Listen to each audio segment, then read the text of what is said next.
Soulstice is like a cool like character action game, a spectacle fighter. Some people, so it's like something like Devil May Cry or Ninja Gaiden or Bayonetta.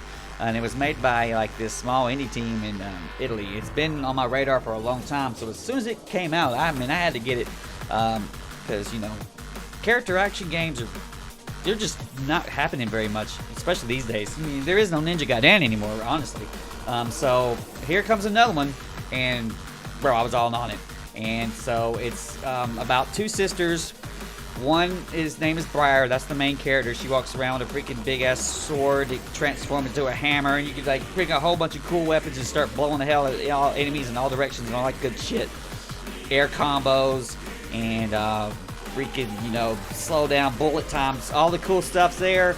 And then the other character is her sister, Lute, and you can see her right here. She's sitting behind her, and now Lute can control like ghosts and fields and shit like that, and she helps counter. And so you kind of work as two characters together. And Lute has her own skill menu and shit as you build up, and you know, so you can like focus in Lute's like offense or defense, or however you want to do it. And I really like that dynamic from a gameplay standpoint and from a story standpoint. It was freaking pretty dang cool as well. Lute is kind of like really depressing and emo and all the time, and then freaking like Briar's like, oh, I'm all about the chaos and all that good shit. I like the dynamic. The story is a little long-winded.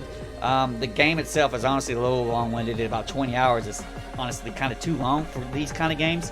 But played through it. I had a decent amount of fun with it, but there are a variety of things that like annoyed the hell out of me as I'm playing it.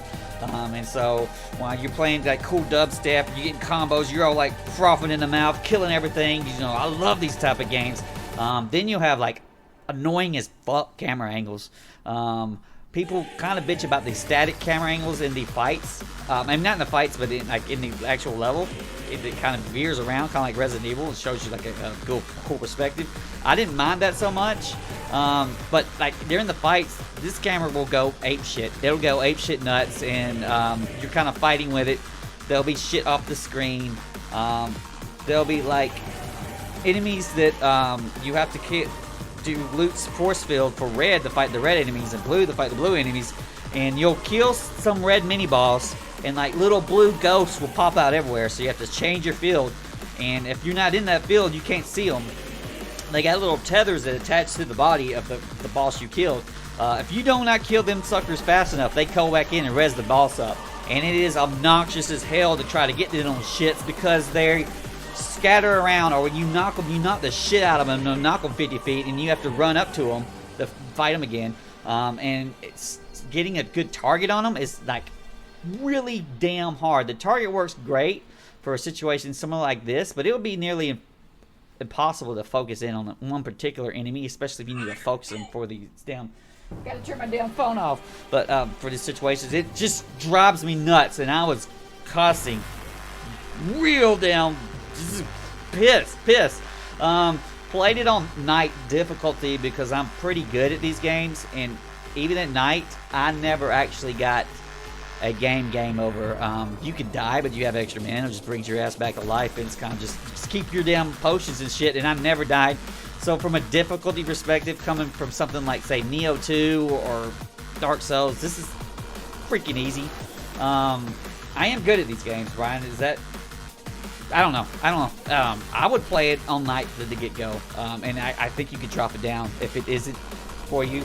Now, I think this game ranked $40. It is worth $40 if you like character action games. If you hate character action games, like if you just don't like Ninja Gaiden, or if you think Bayonetta, or if you just think they're okay, just like, oh, okay, I can play Devil May Cry, it's okay, then don't touch this.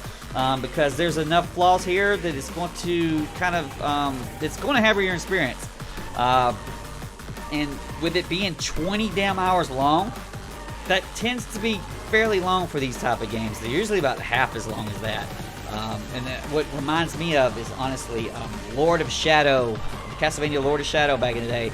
The first one was just too damn long, and I get the same impression here. With the addition of the cameras and some of the enemy mechanics being annoying as fuck, probably the other biggest complaint I have is it's very samey. There's a lot of cut and paste areas. It feels like you're just in like a castle pretty much the whole damn time, and it's like a lot of blues and grays. And I don't understand it's trying to be emo, depressing, and all that stuff, but it gives you, it just has the same level theme all the way through, and there's no variation, and so it gets long-winded. You just have to really love killing the hell out of combat to like dubstep music. I mean, that's the key, Brian. If you like some dubstep crazy shit, it gets you hyped up and you just want to murder everything. Probably get buzzed up on caffeine and or methamphetamines before you start playing. It'll help out. It'll improve your gameplay. But I do recommend this game to people who like character action games or spectacle fighters. This is fun. You'll get graded and all that shit. You'll have the downside missions where you'll like, oh, it'll be like, oh, we'll stay in air 8 seconds or some shit, some of that annoying as hell shit. You don't have to do all of them. If you're a completionist, some of that's just going to drive you nuts because it's annoying. But I had a lot of fun with this.